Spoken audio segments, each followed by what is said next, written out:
چیغه وخیګه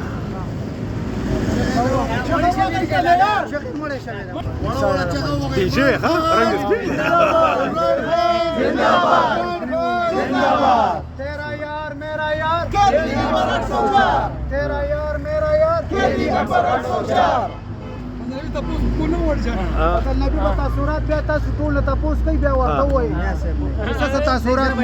څه پوزیشن لګي تاسو راغی نن د رهایی تاسو دغه شو او شو دی به حق تاسو وایي که به احتجاج کې به به احتجاج ان شاء الله چې بیا هم کادر کی خان صاحب مونږ بزان رسو الله ان شاء الله عمران خان د بارا ټیم تیاری د جیل سختي مو خطر راکنه خان د بارا به به هم تیر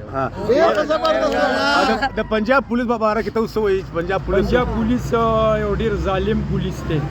ځکه چې هغه د مریم نواز یا هغه چې کوم اهلکار دي هغه په اما باندې چلیږي او هغه پی ټی آی زغمل نه غواړي او مونږ به ان شاء الله چې هغه څومره لکه پښتون قوم خاص کر هغه دباول غواړي په زور باندې نو پښتون قوم چې کله په زور دباویږي نو دباویږي نه او الټا د هغه په ریاکشن کې ورپور زور سره روچتیږي ان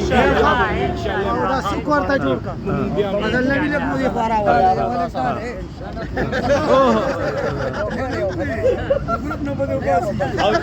سدامین نه داخله وکړه سدامین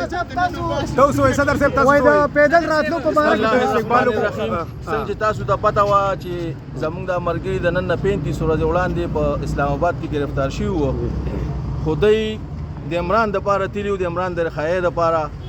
او خپل کوشش کړی دی د 35 ورځې په جیل کې تیر کې په 35 ورځې کې به دی له 24 غنټو کې د پنجاب پولیس یو کېله ورکوله دی له کېله نه کدی له اسم نو ورکول نو دی به مونږ ټول عمران سره ولاړ یو ان شاء الله مونږ به بیا مزو بیا بمزو مونږه پښتانه چې کوم دي مونږ د یوې خبرې خلک یو مونږ عمران سره یو عمران سره به ان شاء الله دا د پنجابیان په اړه کې نه راولي چې پښتانه به مونږ په دې دباونو په دې طریقو باندې پسو کو په عمران نه به واړو مونږ ته بالکل نه وړو تاسو وایي جیل کې سپاور څنګه تیر شو سختي وا څنګه پنجاب پولیس بس پنجاب پولیس خو پورا سختی کوله چې دای مایوس شي ان شاء الله د خان والی راوالی او خان د پاره تاسو وایي بسم الله الرحمن الرحیم زما د مرګري چې په احتجاج کې د پنجاب پولیس و دای گیر کړو نو تاسو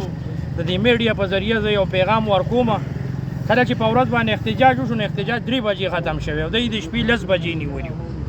دا موږ سره د کم چې د 47 ګورنمنت دی هغه چې موږ سره کم ذاتيات کول او کم شی کولو څونه د پی په دی ورچولي وي هغه د ټولي دنیا ته او د خلکو ته پته وا چیرې دا غیر قانوني دي بغیر دغه داسي دای سره پروف نو د 3 بجې ما احتجاج ختم کو او د شپې 12 بجې ته واپس کې زما کسان نه ځه نو تا چې ما احتجاج کولو او کما غلطي کوله نو تا په دوران کې ولې نه نیوم چې کم ټیم کې ما جرم کولو جرم نو مونږ د خپل حق د پاره تیری ګوره احتجاج او په چړای کې ډېر فرق دی جی نو مونږه د احتجاج د پاره تیریو د خپل مشر عمران خان رخایه د پاره تیریو زمونږه د سیاسي دغه د پاره پوره من احتجاج حق دی مونږ له بدا حق راکړي او دې حق د پاره به مونږ تر اخره پورې جنگ کوو چې د مونږ مرګورو جیلم تیر کو سختیم تیرا کا د هغې باوجود د پنجاب پولیس دی باندې ډېر سخت زیاتې کړی دی ډېر ظلم یې کړی دی دی سره د هیومن رایټس وایلیشن کړی دی او د هغې باوجود یې په دی باندې سختۍ تېرې کړي دي نو د دې مونږ د دې میډیا په وساطت مشرانو ته دا وایو چې کوم وایلیشن دی سره شوی نو د دې تپوس وکړئ چې سدامین دو تیرا یار میرا یار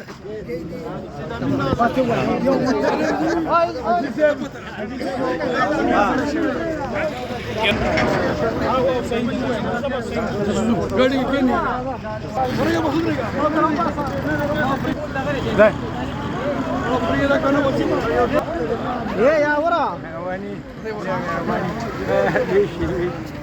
زي